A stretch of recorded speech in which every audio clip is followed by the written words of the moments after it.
Selamat pagi. Pada kesempatan ini saya akan merekam materi terkait dengan Gradually Varied Flow atau GVF, yang biasa juga disebut sebagai aliran berubah lambat laun. Nah, sebelum kita mulai, kita sedikit review ya mengenai beberapa jenis aliran yang bisa terjadi pada saluran terbuka ya. Nah, jadi aliran yang sudah kita pelajari sebelumnya itu adalah yang berupa aliran steady dan uniform ya, yang sudah kita pelajari itu. Jadi steady, uniform itu ya. Nah, jadi kita belum mempelajari yang varied ya, baik itu yang gradually maupun yang rapidly. Nah, jadi untuk saat ini kita akan belajar yang steady flow, varied, dan berubahnya secara gradual ya. Jadi gradually varied flow. Jadi ini yang menjadi bahasan kita pada kesempatan ini. Nah, terkait dengan uniform flow dan non uniform ya. Non uniform bisa gradually, bisa rapidly. Nah, kalau uniform ini sama semua ya di seluruh atau sepanjang dari ruas saluran ya. Kalau yang steady ya dia sepanjang waktu sama. Kalau yang unsteady di sini ini adalah yang unsteady ya. Uniform itu berubah terhadap waktu, tapi pada satu waktu dia memiliki kedalaman yang sama di sepanjang saluran gitu ya. Pada waktu yang lain dia berubah ya, tapi tetap sama ya. Dan ini adalah jarang ya. Oke. Kalau yang uniform flow steady itu kita bisa simulasikan ya, biasanya di laboratorium. Oke, nah di non-uniform flow kita mengenal ada dua ya. Jadi ada rapidly varied dan gradually varied flow. Nah, yang menjadi pembahasan kita di sini adalah yang di gradually varied. Jadi yang di sini ya. Jadi yang pada bagian ini ya. Gradually varied. Tapi ini bukan yang hydrojam ya. Hydrojam ini berada di sini. Jadi gradually varied-nya ini yang di ini. Gradually varied ya. Ini juga gradually varied. Ini juga gradually varied ya. Oke. Nah, sebelum kita masuk ke pembahasan yang lebih detail ya terkait dengan gradually varied ini, nah maka kita harus mengenal beberapa tipe atau kriteria dari saluran ya. Jadi terkait dengan kelandaiannya. Nah, di sini kita mengenal ada yang namanya mild atau landai, kemudian steep atau curam, ada critical, C ya, kritis. Kemudian ada kelandaian yang adverse ya, menaik ya.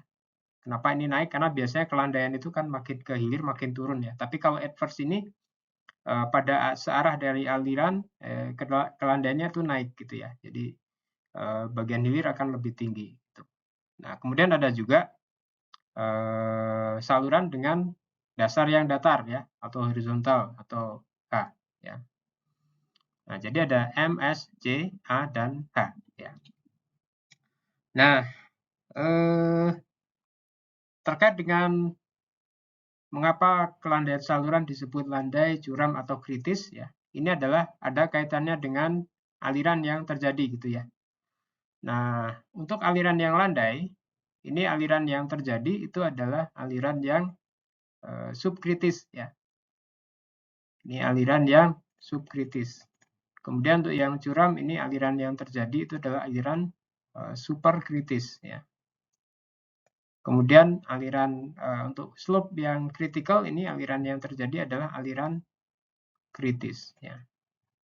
Untuk yang adverse dan horizontal nanti kita bahas ya. Tapi di sini kita akan beri pemahaman dulu terkait dengan kelandaian yang mild, steep, dan critical.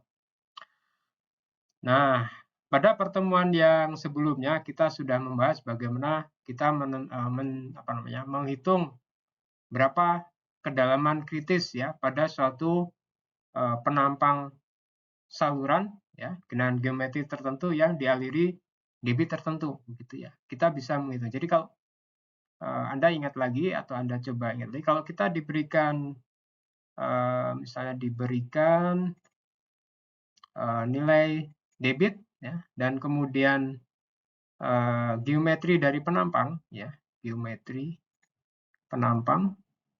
Nah, maka seharusnya kita sudah bisa menghitung satu nilai kedalaman kritis ya. Ya, jadi nanti coba dilihat lagi bagaimana cara kita menghitung kedalaman kritis apabila diberikan debit dan geometri penampang ya. Nah, ini adalah terkait dengan aliran kritis ya. Nah, kemudian kita juga sudah mempelajari persamaan aliran seragam ya. Bahwa kecepatan itu akan sama dengan kalau kita gunakan persamaan Manning yang matriks per n R pangkat 2/3 ya, dikalikan akar S ya. Atau debit itu adalah kalau debitnya itu adalah A dikalikan V. Jadi di sini adalah A kalikan 1/n R pangkat 2/3 kalikan akar S. Oke, nah jadi di sini dengan menggunakan tadi ya kriteria untuk aliran kritis sehingga kita bisa mendapatkan YC ya. Dan kemudian di sini juga ada debit ya. Misalkan debit yang di sini itu adalah sama dengan di sini. Nah, maka kita bisa menentukan berapa slope ya yang bisa mengakibatkan aliran itu menjadi aliran yang kritis gitu ya. Nah, jadi kalau misalnya untuk satu key ini ya, tadi kita sudah mendapatkan YC, maka kita bisa menghitung ya berapa luas penampang dalam keadaan kritisnya gitu ya, misalkan AC. Kemudian jari-jari hidrolis dalam keadaan kritisnya ya, misalkan di sini untuk ini ya saya kasih notasi RC ya. Nah, jadi untuk kondisi ini ya karena Q-nya diketahui hanya sudah kita hitung dari YC ya. RC-nya juga dihitung dari YC yang sudah kita dapat di sini. Kemudian N-nya diketahui, maka kita bisa menghitung S-nya di sini gitu ya. Nah, karena S-nya di sini adalah dihitung untuk suatu kondisi kritis, maka S yang memenuhi ya atau yang bisa menimbulkan ya kedalaman normalnya itu sama dengan kedalaman kritis, maka S-nya ini adalah disebut sebagai kelandaian kritis gitu ya. Oke, jadi artinya kalau misalnya di sini disebut ya untuk aliran dengan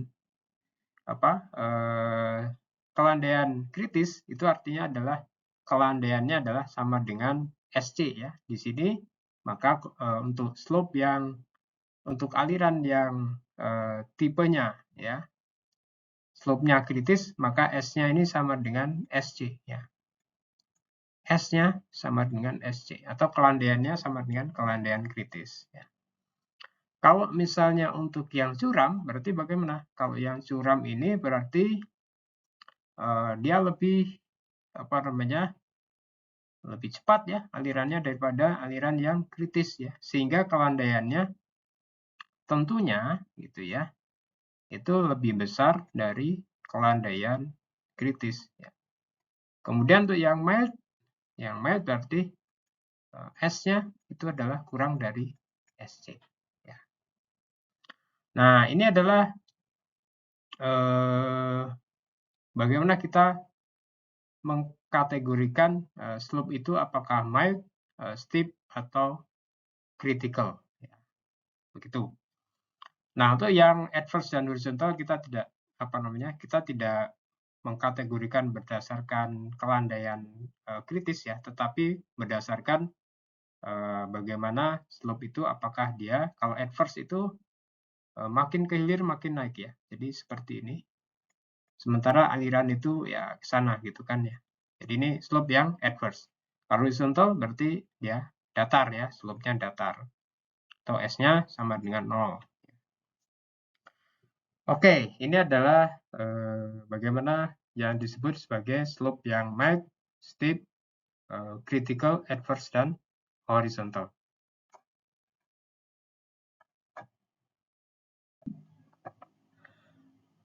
Baik, selanjutnya kita akan masuk ke kriteria profil aliran untuk saluran yang kelandaiannya mild ya atau landai ya, sehingga di sini untuk yang mild ini kelandaian itu adalah kurang dari atau kelandaian dasar kurang dari kelandaian kritis ya, sehingga di sini bilangan floatnya ini adalah kurang dari 1 ya, atau disebut sebagai alirannya subkritis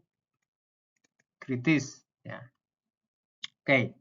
Nah, sebelum kita bahas ya ini ya profil aliran gradually varied ya, untuk mendeskripsikannya atau mengkategorikannya selain tadi kita menggunakan kategori dari kelandaiannya gitu ya. Misalkan ini adalah M gitu ya. Tadi ada M, ada S, ada C, ada A, ada H ya. Nah, untuk masing-masing itu kita bisa membagi lagi gitu ya. Ada zonasi dalam arah vertikal ya, yang mana itu adalah dibagi berdasarkan pembatas yang ada gitu ya. Nah, untuk yang mild ya, pembatasnya gitu ya, nanti juga sama dengan apa namanya, dengan yang steep maupun yang critical ya, tetapi kondisinya mungkin nanti berbeda. Nah, itu ada pembatasnya ya. Jadi pembatasnya itu adalah kedalaman kritis ya, garis yang menunjukkan kedalaman kritis yaitu ini, dan juga garis yang menunjukkan kedalaman normal yaitu yang ini ya. Oke. Nah, itu adalah pembatasnya ya. Nah, sementara kedalaman profil kedalaman gradually varied yang terjadi ya, itu ada 3 kemungkinan. Ya, misalnya yang ini yang pertama, ini yang kedua, dan yang ketiga ya. Nah, di sini ada M1, M2, M3, ini menunjukkan ya, kalau M berarti ini adalah satu profil yang terjadinya di kelandaian yang mild gitu ya. Terus kemudian 1, 2, 3 ini menunjukkan zonanya gitu ya. Nah, pembatas di sini ya itu adalah YN dan YC. Nah, jadi untuk yang zona 1 ya, itu adalah di zona yang paling atas ya. Di sini pembatas yang atas adalah YN, jadi ini pembatasnya. Nah, sehingga profil yang terjadi ya, gradually varied yang terjadi di zona 1 untuk kondisi slope yang mild itu adalah disebut M1 gitu ya.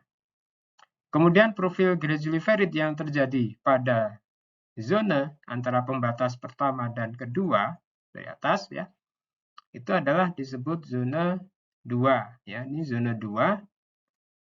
Nah, maka di sini profilnya disebut M2 ya. Kemudian yang di zona paling bawah, zona 3 itu disebut sebagai M3 ya.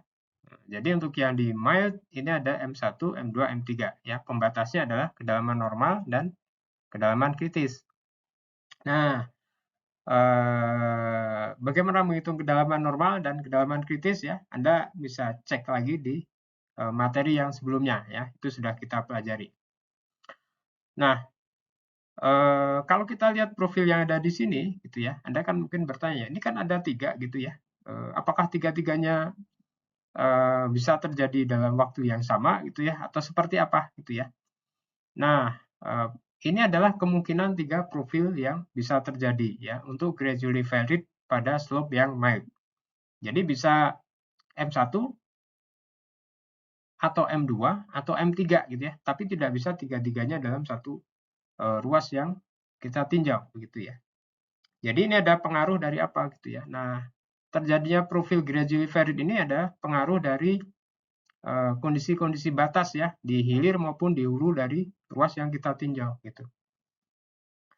Nah, misalnya untuk M1 gitu ya. Sekarang coba Anda perhatikan fokus ke M1 ya tanpa menghiraukan yang di M2 dan M3 gitu ya. Lihat aja M1 gitu ya. Nah, pada kondisi aliran yang seragam ya, kalau kita hitung itu kan sebetulnya yang kita dapat itu adalah kedalaman normal gitu ya. Misalkan kedalaman normal ini gitu ya. Nah, bagaimana M1 ini bisa terjadi gitu ya. Nah, M1 ini bisa terjadi ya. Ini kan alirannya berarti apa nih? Aliran yang subkritis ya. Alirannya ya semua M1, M2, M3 itu pada dasarnya kalau dalam keadaan normal alirannya subkritis. Nah, tetapi karena ada faktor ya atau pengganggu ya atau ada penampang yang berubah gitu ya, maka itu akan memberikan efek ya ke hilir. Ya. Jadi misalkan profil M1 ini terjadinya di mana gitu ya. Nah, profil M1 ini terjadinya adalah misalnya pada satu saluran ya. Ini coba saya gambarkan. Misalkan pada satu saluran apa namanya ini, misalkan pada satu saluran ya. Saya gambarkan misalnya dasarnya, kemudian kedalaman normalnya ya. Kalau kita hitung misalnya seperti ini ya. Nah, kemudian tetapi di sini ada hambatan gitu ya. Misalnya apakah ada pintu air ya ataukah ada misalnya ambang gitu ya. Misalnya ada ambang di sini. Jadi ini ada ambang. Nah, tentunya profilnya tidak akan sama ya dengan jika dengan ada hambatan. Nah, jadi profilnya ini tentunya akan ada perubahan ya. Jadi di sini kalau karena ini adalah profil aliran yang subkritis, maka rambatan dari gangguan itu bisa merambat sampai ke hilir gitu ya. Ya, katakanlah profilnya akan menjadi seperti ini. Oke, nah jadi kondisi seperti ini yang akan menyebabkan profilnya menjadi profil yang M1 gitu ya. Nah, profil M1 ini disebut juga sebagai profil yang namanya backwater gitu ya. Backwater profile ya tipenya. Nah, ini terjadi di mana? Kalau ada bendung ya, ada penyempitan dan lain-lain gitu ya yang mengakibatkan perubahan ke arah hulu. Nah, ini profilnya adalah backwater ya atau M1 gitu ya. Oke, bagaimana cara menghitung? Nanti kita lihat ya di contoh ya di bagian akhir nanti ya. Nah, kemudian itu adalah untuk M1 ya. Oke, sekarang kita akan bahas bagaimana yang M2 gitu ya. Nah, profil yang M2 itu seperti apa profil yang M2 gitu ya. Nah, kalau yang M2 ini ya, kondisi hilirnya berbeda ya. Kalau di kondisi hilir itu ada misalnya terjunan gitu ya. Nah, maka profil alirannya itu berbeda perubahannya ya. Kalau tadi kita gambarkan kan kedalaman normal itu misalkan seperti ini gitu ya. Nah, tapi karena ada terjunan ini maka profilnya akan berubah ya, tidak akan seperti itu lagi. Ya, jadi ada pengaruh. Jadi aliran itu makin ke hilir makin cepat gitu ya, sehingga dia makin turun. Ya. Nah, di sini alirnya makin cepat ya, akhirnya nanti akan melalui kondisi kritis dan juga akan lewat di superkritis ya. Nah, kalau profilnya seperti ini, nah maka dia berada di zona 2 ya, antara kedalaman normal dan kedalaman kritis ya. Kedalaman kritisnya yang mana? Misalkan saya gambarkan ya, karena ini kondisinya mild, kedalaman kritis itu akan kurang dari kedalaman normal ya. Jadi misalkan ini YC, ini adalah YN-nya di sini gitu ya, posisi YN untuk kedalaman normal. Nah, jadi kalau posisi profil alirannya di sini, maka itu masuk ke yang M2 gitu ya. Nah, kalau profil yang seperti ini disebut sebagai profil yang namanya draw ya, ini drawdown ya. Ini profilnya adalah drawdown ya. Oke. Itu untuk yang M2 ya. Profilnya berada antara kedalaman normal dan kedalaman kritis gitu ya. Nah, profil ini apa namanya berubah gitu ya pada jarak tertentu, ini nanti kedalaman sama dengan kedalaman normal gitu ya.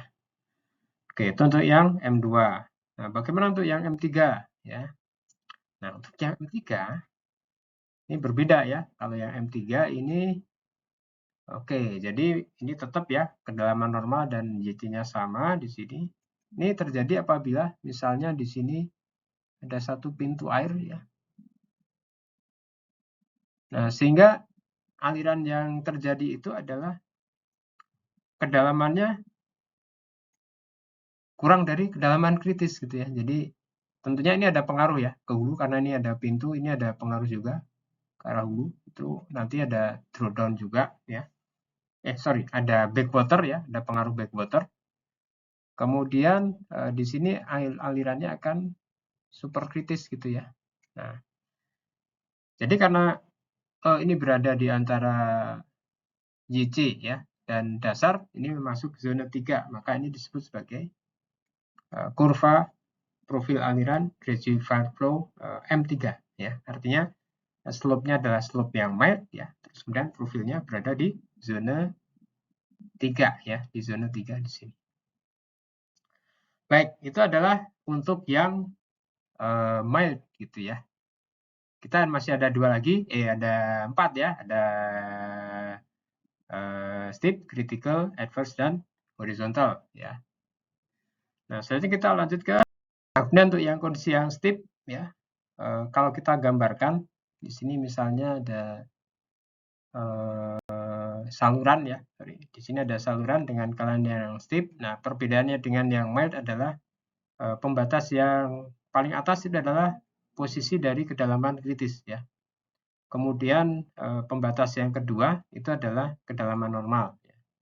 Nah, mengapa kedalaman normalnya kurang dari kedalaman kritis? Karena ini adalah kelandaian dari aliran superkritis gitu ya. Jadi kelandaiannya lebih curam daripada kelandaian kritis sehingga kedalaman normalnya itu akan lebih rendah atau di bawah dari kedalaman kritisnya ya. Oke. Nah, di sini ada 3 zona juga yaitu S1, S2 dan S3 ya. S1 itu terjadi apabila misalnya ini ada satu saluran ya dengan kelandaian yang steep. Nah, kita bisa gambarkan kedalaman normal dan kedalaman kritis ya. Nah, kedalaman normalnya di mana? Misalkan kedalaman normalnya di sini gitu ya. Nah, kedalaman kritisnya, nah kedalaman kritis kan berada di atas dari kedalaman normal ya untuk yang steep ya. Khusus untuk yang steep ya di sini. Nah, kemudian misalnya kita berikan hambatan ya berupa pintu air ya. Misalkan di sini ada pintu air. Nah, maka profil yang terjadi ya itu nanti adalah kurang lebih seperti ini gitu ya. Nah, maka ini adalah yang disebut sebagai profil S1 ya. Contohnya kondisi seperti ini. Nah, kalau S2 bagaimana? Kalau S2 adalah contohnya adalah untuk kondisi yang berbeda ya. S2 ini terjadi apabila ada perubahan dari apa namanya? Slope ya. Misalkan ini ada satu slope yang mild, kemudian di sini ada slope yang steep ya, curam. Nah, kalau kita gambarkan ya kedalaman kritisnya bagaimana? Nah, kalau kedalaman kritis itu fungsi dari debit dan apa namanya? Geometri penampang ya. Kedalaman kritisnya sama ya, baik itu di kondisi slope mild maupun yang steep gitu ya. Nah, tetapi kedalaman normalnya akan berbeda ya. Ya, kedalaman normal kalau di apa namanya? Kalau di mild berarti dia posisinya adalah di atas dari kedalaman kritis gitu ya. Tapi kalau di slope yang kritis, yang steep ya, sorry, yang steep, maka kelandaian normalnya itu berada di bawah dari sorry, muka air normalnya ya, itu berada di bawah dari kedalaman kritisnya gitu ya. Ini muka air normalnya gitu ya. Nah, jadi tentunya di sini akan ada peralihan ya, ada peralihan. Jadi kalau kita gambarkan kurang lebih nanti di sini akan ada perubahan ya. Misalnya saya kasihkan perubahannya saya gunakan tinta yang berbeda ini kurang lebih seperti ini gitu ya. Nah, jadi kalau kita perhatikan di sini ada 2 ini ya. Misalkan ada batasnya. Jadi kalau kondisi seperti ini yang di sisi mild berarti dia adalah M2 gitu ya. kalau di sisi steepnya, nah maka profil S2-nya adalah yang ini ya. Profil S2-nya adalah yang ini. Ini adalah profil S2 gitu. Oke. Nah, kemudian bagaimana untuk yang S3 ya? Untuk yang S3, nah ini kondisinya berbeda. Saya hapus lagi yang ini. Kondisinya berbeda. Untuk yang S3 bagaimana? Nah, untuk yang S3 ini misalkan ada satu slope ya. Kita bisa menggambarkan ya posisi kedalaman normalnya kan di sini. Sorry, ini kayak ini ya. Mestinya lurus sejajar ya dengan kedalaman normal ya. Ini kedalaman normalnya. Maaf. Ini kedalaman normalnya sejajar. Nah, kedalaman kritisnya berarti di atasnya ya, karena ini adalah slope yang curam atau steep. Nah, S3 bisa terjadi ya, itu apabila di sini misalnya kita ada pintu air. Ya, posisinya sampai dengan di bawah kedalaman normal ya, bukaannya. Nah, maka profil ininya, muka airnya akan menjadi seperti ini. Dia nanti akan kembali ke normal. Jadi ini posisi yang untuk profil S3 ya, ini profil S3. Oke, mudah-mudahan cukup jelas. Kalau tidak nanti Anda bisa putar ulang ya videonya. Nah, selanjutnya adalah untuk yang critical ya. Nah, critical ini apa artinya? Slope yang critical berarti S-nya ini sama dengan SC ya. Nah, karena S sama dengan SC maka YN juga sama dengan YC. Nah, sehingga dua garis pembatas itu nanti ya berimpit ya. Di sini C2-nya tidak berupa satu interval vertikal tapi berupa garis gitu ya. Jadi YN sama dengan YC gitu ya. Nah, jadi profilnya ada C1, C2 dan C3 ya. Tapi yang berubah terhadap jarak atau yang gradually varied itu adalah C1 dan C3 ya. Nah, C1 itu seperti apa? Kalau yang C1 contohnya sama ya, misalkan apa namanya tadi misalkan C1 itu ya misalnya ini ada suatu kedalaman normalnya berapa ya? Kedalaman normal di sini YN-nya sama dengan YC ya. Ini YN sama dengan YC. Jadi berimpit. Nah, C1 bisa terjadi kalau misalnya kita beri ada satu pintu di sini ya. Nah, maka yang di depan ini profilnya akan menjadi seperti ini ya. Ini profil C1. Nah, yang di bagian hilirnya, nah ini adalah profil C3 ya. Ini C3, ini C1 ya.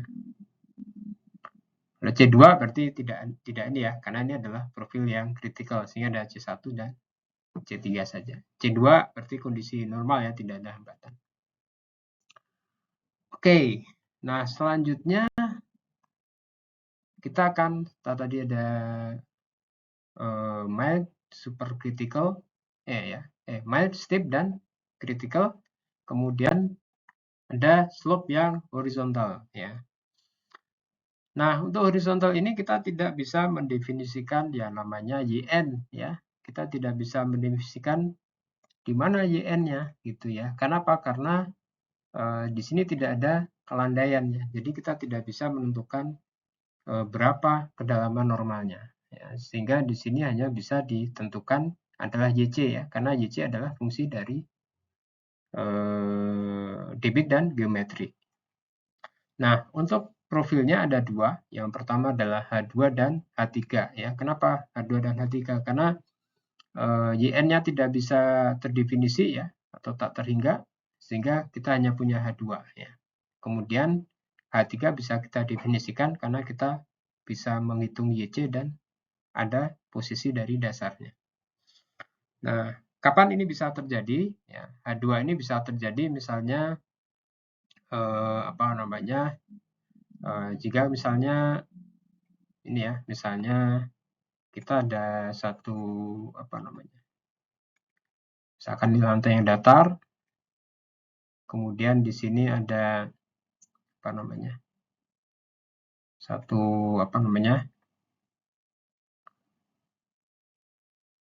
reservoir gitu ya misalnya. Kemudian ini ditarik ke atas ya. Nah, maka profil yang terjadi itu nanti akan berupa seperti profil H2 ya. Seperti ini. Jadi kalau di sini YC-nya di mana? Nah, misalkan kita hitung YC-nya di sini gitu ya. Nah, jadi ada profil H2. Nah, bagaimana dengan H3? Ya, untuk H3 itu adalah kalau tadi dicabut tiba-tiba ya dindingnya. Nah, kalau yang ini misalnya adalah ada satu reservoir gitu ya. Tapi ini kita buka ya sebagian gitu ya. Nah, maka di sini nanti alirannya adalah membentuk profil H3 ya. Tapi dibukanya sebagian gitu ya. Nah, ini profilnya. Ya, kalau kedalaman kritisnya kita gambarkan, misalnya kedalaman kritisnya ada di sini. Definisi. Oke, itu untuk horizontal ya. Bagaimana untuk berikutnya ya? Yang tersisa adalah untuk yang adverse ya. Oke, untuk yang adverse. Nah, jadi untuk yang adverse ini kenapa disebut adverse ya? Biasanya kan kita kalau ada aliran ke arah kanan misalnya, ke arah hilir gitu ya. Itu kan aliran juga ke ini ya, alirannya ke sini juga. Untuk satu kemiringan yang makin mengarah kemiringannya ke hilir gitu. Tapi untuk yang adverse ini kebalikannya gitu ya. Arah aliran ke sana ya, tetapi kemiringannya dia menaik gitu ya, menanjak. Harusnya kan kalau biasa gitu ya, saluran kan makin ke hilir makin ke bawah gitu ya. Nah, tapi ini makin ke atas. Nah, di mana ini bisa terjadi ya? Itu misalnya dari satu misalkan ada ada satu reservoir gitu ya. Maaf. Misalkan ada satu reservoir bisa seperti ini. Ini dasarnya menaik ya. Terus kemudian di sini ada kondisinya alirannya sudah cukup tinggi sehingga dia bisa melimpah gitu ya. Nah, mungkin ini profil yang A2. Nah, sama juga di sini YN-nya tidak bisa kita definisikan ya. Jadi cuma ada zona 2 dan zona 3. Nah, ini untuk yang profil A2 itu mirip seperti drawdown. Nah, sedangkan untuk yang profil A3 ya, itu kondisinya adalah misalnya ini ada reservoir, kemudian di sini ada pintu yang dibuka bagian bawah gitu ya. Nah, maka aliran yang terjadi akan membentuk profil A3 ya. Nah, untuk yang adverse ini kita juga bisa mendefinisikan berapa kedalaman kritis ya, karena kedalaman kritis itu hanya merupakan fungsi dari debit dan geometri dari penampang. Oke, jadi itu semua adalah tipe-tipe dari profil aliran gradually varied flow untuk berbagai keadaan kemiringan dari saluran. Ya. Oke, nanti Anda bisa ulang lagi ya, atau bisa juga lihat ke reference ya, atau di bahan bacaan ya, untuk bisa lebih mendalami.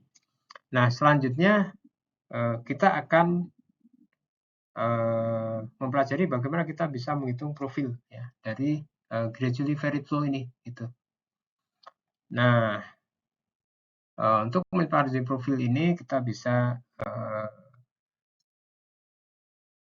lihat beberapa pertimbangan yang terkait dengan bagaimana persamaan dari gradually varied flow itu bisa kita susun begitu.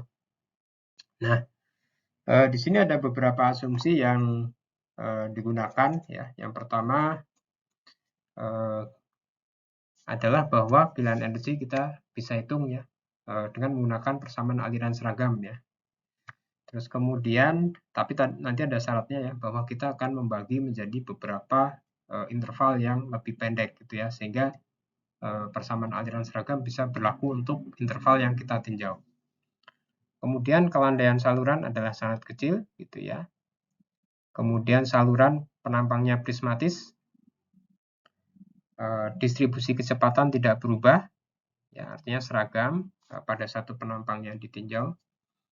Kemudian kapasitas pengaliran atau conveyance dan faktor penampang aliran Z, ya, itu adalah A akar T, itu bisa kita dekati dengan fungsi eksponensial dari kedalaman aliran. Nah, ini yang di slide sebelumnya itu kita ada penjelasan, ya, atau ada slide yang membahas mengenai fungsi conveyance, ya, tapi kita belum bahas. Nah, kita sekarang nanti itu dipakainya di sini. Nah, kemudian koefisien kekasaran adalah tidak dipengaruhi kedalaman aliran. Jadi mau alirannya dangkal atau alirannya dalam, ya, itu N-nya tetap, ya. Nah, ini asumsi-asumsi yang digunakan untuk pada pendekatan yang sederhana, ya, untuk awal ini. Oke. Nah, persamaan energi, ya, energi total aliran itu bisa kita lihat di persamaan 1, ya. Di persamaan 1 itu adalah energi dari total aliran. Ya. Jadi H sama dengan Z. Z itu adalah elevasi dasar saluran ditambah dengan D cos theta. Itu adalah kedalaman dari aliran, ya. Jadi ini elevasi dasar plus kedalaman dari aliran, ya, plus alfa V kuadrat per 2G ini adalah tinggi energi kecepatan. Ya. Nah, kemudian karena kita membahas gradually varied, ya, maka kita ingin mengetahui kan bagaimana perubahan kedalaman terhadap jarak, ya. Ya, salah satu ini kedalaman energi, ya, di mana di sini nanti ada unsur juga perubahan kedalaman aliran terhadap jarak. Nah, jadi kita bisa tuliskan, ya, bahwa persamaan perubahan H terhadap X itu adalah perubahan yang terjadi juga pada masing-masing komponennya terhadap X, gitu, ya. Nah, di sini suku-suku yang konstan bisa dikeluarkan, ya. Kemudian dengan asumsi ini, ya, maka kita bisa mendapatkan persamaan. Ini bisa disusun ulang, ya. Nanti Anda coba susun ulang. Jadi perubahan kedalaman terhadap jarak, ya. Kalau ini kan perubahan dari ya, ini kan kalau ini kan perubahan dari energi total terhadap jarak. Ini adalah perubahan dari kedalaman terhadap jarak. Gitu, ya. Nah, jadi kita bisa dapatkan persamaan diferensial yang berlaku, ya. Jadi perubahan perubahan kedalaman terhadap jarak akan sama dengan S0 minus SF dibagi cos theta plus alpha D V kuadrat per 2G per dd, gitu, ya. Nah, nanti Anda coba bagaimana manipulasi sehingga kita peroleh persamaan yang terakhir ini. Nah, kemudian apabila kita asumsikan, ya, bahwa Q, ya, ini mungkin ini, ya, untuk penampang 4 baris panjang lah, ya. Q itu sama dengan B dikalikan Y dikalikan V, ya, dimana B dikalikan Y ini kan A, ya. Sehingga dQ per dy, ya, dQ per dy itu akan sama dengan 0, ya, karena kan konstan. Jadi debitnya tidak berubah terhadap jarak, ya, terhadap kedalaman juga.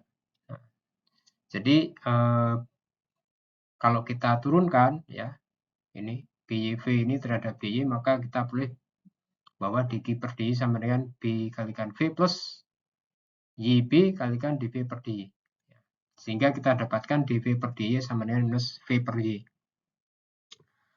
Nah, maka apabila kita gunakan pendekatan ini untuk persamaan yang sebelumnya, akan kita peroleh dV per dx sama dengan, ya, karena di sini sin x-nya sangat kecil, gitu, ya, maka dd per dx sama dengan bisa kita dekati dengan dV per dx, ya, sehingga dV per dx sama dengan S0 minus SF dibagi 1 minus, ya, alpha V kuadrat per GY, ya, karena dV per dy kita bisa dekati dengan minus VY, ya, sehingga di sini sukunya berubah, sehingga kita dapatkan dV per dx, ya, perubahan kedalaman terhadap jarak adalah S0 minus SF per 1 minus, ya, dengan alpha kita asumsikan sama dengan mendekati 1, maka V kuadrat per GY kan sama dengan kuadrat ya dari bilangan float. Oke, nah ini adalah bentuk yang sederhana untuk bisa menggambarkan ya bagaimana profil ya atau perubahan kedalaman terhadap jarak. Nah, kalau kita terapkan ini misalnya ya untuk dasar saluran yang horizontal ya. Berarti kalau horizontal kan S0-nya sama dengan 0 ya. Jadi kalau tadi kan persamaannya dy per dx sama dengan S0 minus SF dibagi 1 minus FR kuadrat ya. 1 minus FR kuadrat. Sehingga misalkan di sini untuk satu kondisi seperti ini gitu ya. Dasar salurannya horizontal, S0-nya sama dengan 0 ya. Jadi ini S0-nya ini sama dengan 0 ya. SF-nya ini adalah positif ya. Kemudian di sini FR-nya positif juga kan ya, FR ini positif. Maka di dx-nya bagaimana? Di dx-nya sama dengan berarti 0 dikurangi suatu nilai positif, ini kan nilainya adalah negatif dibagi dengan 1 dikurangi bilangan float ya, karena subkritis kan kurang dari 1 ya. Jadi di sini adalah nilainya positif ya. Ini adalah positif. Jadi di per dx-nya sama dengan apa? Minus gitu ya. Jadi apa kedalamannya ya dy per dx-nya itu adalah minus. Jadi artinya kedalaman itu akan berkurang ya terhadap jarak gitu ya. Nah, jadi di sini maka kelandaiannya berarti nanti profilnya adalah makin hilir itu makin rendah. Ya. Jadi ini contoh untuk secara kualitatif gitu ya. Oke, nah selanjutnya bagaimana untuk perhitungannya gitu ya. Nah, tapi sebelum ke sana ini ada juga bentuk lain dari persamaan dinamik gradually varied ya.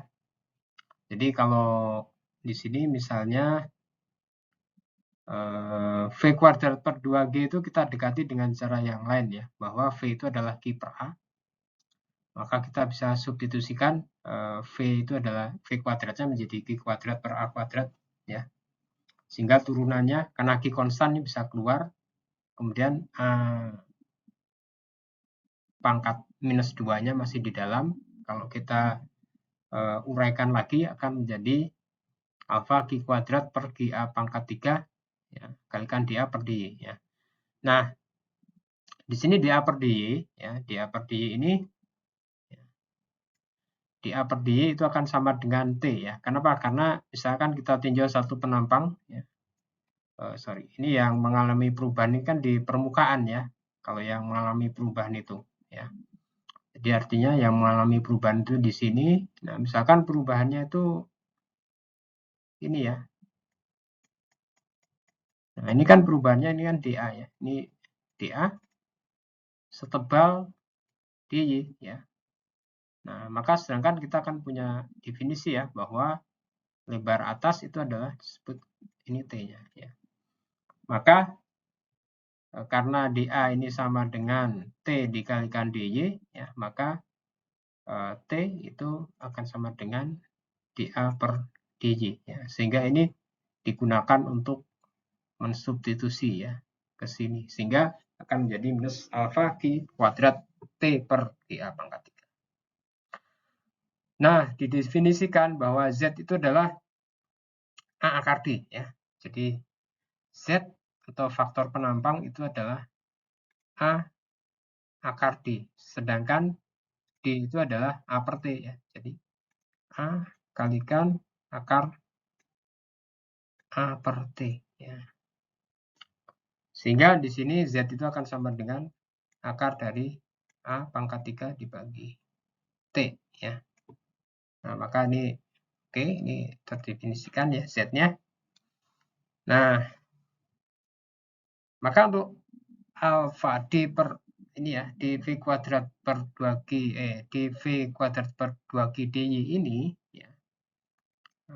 Dengan mempertimbangkan ini ya.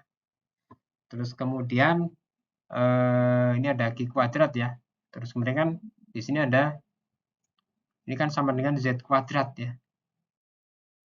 Jadi ini A pangkat 3 atau T per A pangkat 3 kan sama dengan 1 per Z kuadrat. Jadi di sini akan berubah ya. Jadi yang T per A pangkat 3 ini jadi 1 per Z kuadrat itu. Nah, maka di sini kita bisa rubah ya bahwa kita kan juga mengenal tuh bahwa apa namanya hubungan antara Q ya dan apa namanya G dan ZC ya, artinya faktor penampang kritis itu kan bahwa kalau kita lihat di sini ya, Q kuadrat per G itu sama dengan ZC ya, ZC kuadrat ya, atau faktor penampang kritisnya. Ya. Jadi di sini kita juga bisa tuliskan bahwa dV kuadrat ya, per 2G dy itu sama dengan minus ZC kuadrat per Z. Ya. Nah ini nanti juga bisa digunakan dalam perhitungan gradually varied. Nah selanjutnya ya, untuk suku SF dan S0 dan juga SF dan K ya, di sini K itu conveyance ya. Kita sudah memahami ya bahwa SF itu kita bisa tuliskan sebagai fungsi dari untuk dalam meaning ya. Ini persamaan yang pertama, untuk yang CZ kita menggunakan persamaan kedua. Sedangkan untuk K ya, conveyance ya, itu kan sama dengan Q per akar S ya. Di pertemuan terakhir ini sudah pernah kita bahas. Sehingga kita bisa tuliskan ya bahwa SF ya, atau kelandaian energi itu adalah Q kuadrat per K kuadrat ya. Oke, nah bagaimana dengan S0 ya? Kalau S0 berarti ya apa namanya? Q kuadrat per Kn kuadrat ya, karena kondisinya kan kondisi normal gitu ya. Jadi kalau SF ini adalah kondisi kelandaian energi, S0 adalah kelandaian energi dalam aliran yang seragam gitu. Nah, di sini kita bisa mendapatkan rasio dari SF per S0 adalah Kn kuadrat per K kuadrat ya. Nah, ini kalau misalkan kita lanjutkan ya, maka kita bisa tuliskan juga dy per dx ya, itu sama dengan S0 dikalikan ini 1 minus SF per S0 ya. Perhatikan pada slide sebelumnya. Terus kemudian dibagi 1 minus ya ZC per Z kuadrat ya. Ini perhatikan pada dua slide yang terdahulu ya. Nah, sehingga kita bisa tuliskan ya dalam persamaan perubahan kedalaman ya terhadap jarak pada gradually varied dengan ekspresi yang berbeda.